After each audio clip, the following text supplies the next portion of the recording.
If there was one cliche that was probably the most crazy making, this one might be it, but I might make more videos on this because there are a lot of Christian cliches that are just thrown around that are actually, one, not biblical, two, keep people from actually processing the hurt that they're feeling and can actually shut people down. And so this is one of them.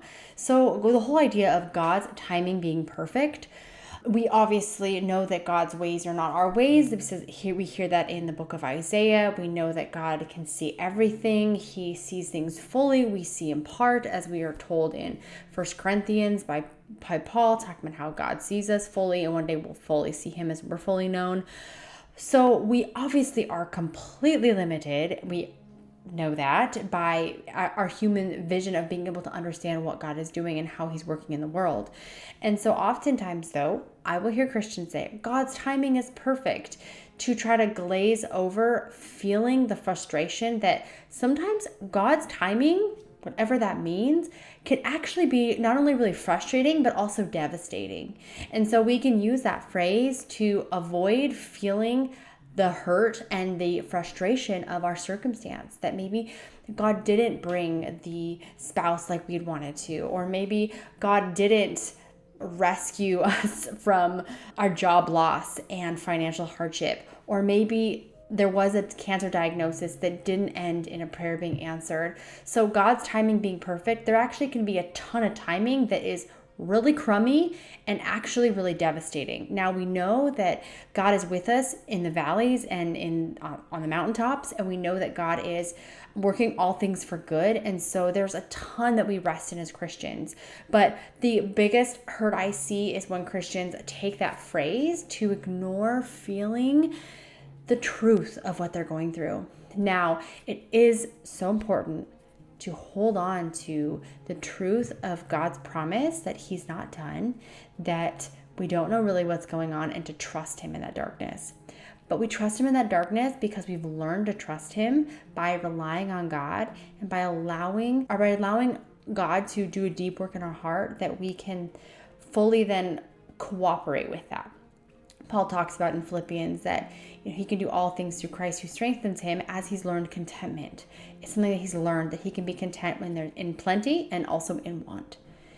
And God's timing is perfect for God because he knows all the other players. But God's timing may not be perfect for you because our lives don't look perfect with that timing. So on one hand, I'm leaving you with this tension. Yes, it is true. His timing is perfect for him. And when we learn to trust in him, we can then experience rest in that and go, wow, I have no idea what God is doing. I really hope that God has a sense of what's going on. He obviously does, but I think our humans we need to say that. We need to say that sometimes to ourselves, because we're in the process of figuring that out for us. So I don't know where this video is going to land for you, but I just want to give you permission to wrestle with God. Jacob wrestled with God. He said, I will not let you go until you bless me.